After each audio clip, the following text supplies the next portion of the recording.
അതെ, ഇന്ന് ഇത്തിരി സൂര്യവെളിച്ചം കൂടുതലാണെന്ന് തോന്നുന്നുണ്ട് കേട്ടോ. വെളിച്ചം കണ്ടിട്ടാണ് എണീറ്റ് വന്നത്. ഒരു 10 മിനിറ്റ് വൈകിപ്പോയി എന്ന് തോന്നുന്നുണ്ട് കേട്ടോ. എണീറ്റ് വന്ന പാടെ തന്നെ മുഖമൊക്കെ കഴുകി ഒന്ന് ഫ്രഷ് ആയിട്ട് വന്നതും അടുപ്പിൻ്റെ ഭാഗത്തൊക്കെ അടിച്ച് വൃത്തിയാക്കി ചോറ്റിനകത്തുള്ള വെള്ളം വെച്ചിട്ടാണ് ഈ ചായ കുടിക്കാൻ വരുന്നത്. മഞ്ഞ് തുടങ്ങിയാൽ പിന്നെ തുമ്മലും അലർജിയൊക്കെ എല്ലാവർക്കും പതിവാണല്ലോ.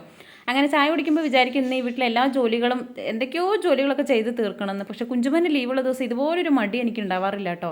അങ്ങനെ ഒരു വിധത്തിൽ ചായ കുടിച്ച് അവിടെ നിന്ന് എണീറ്റ് വന്നു കഴിഞ്ഞ ശേഷമാണ് ഫ്രിഡ്ജ് തുറന്ന് നോക്കുന്നത്. എന്തെങ്കിലും കറികൾ ഉണ്ടാക്കുന്നത് ഏട്ടന് വേണ്ടിയിട്ടാണ്. ഏട്ടന് ഇപ്പോൾ വായൊക്കെ പുണ്ണായതുകൊണ്ട് കറി വേണ്ട, തൈര് മതി, തോരനും മതി എന്ന്. അങ്ങനെ ക്യാരറ്റ് ബീൻസ് ഉണ്ടായിരുന്നതിനെ എടുത്ത് തോരൻ ഉണ്ടാക്കിയിട്ട് പുറത്ത് വന്ന് നോക്കുമ്പോൾ ഏട്ടൻ്റെ അടുത്ത് ഇവിടെ ഒരു അമ്മായി ഉണ്ട്. അവർ കുറച്ച് ചുക്കുട്ടിച്ചീര കൊണ്ടുവന്നിട്ടുണ്ടായിരുന്നു.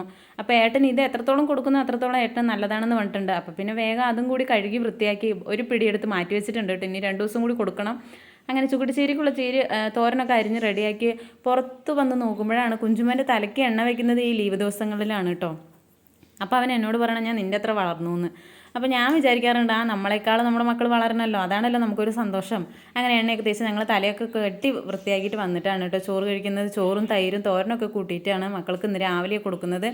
അപ്പോൾ ഇവർക്ക് രാവിലെ ബ്രേക്ക്ഫാസ്റ്റ് ഒന്നും നിർബന്ധമില്ല കേട്ടോ. അപ്പോൾ അത്രയേ ഉള്ളൂ. നമ്മുടെ വീഡിയോസ് ഇഷ്ടപ്പെടുകയാണെങ്കിൽ ഒന്ന് സബ്സ്ക്രൈബ് ചെയ്യണേ.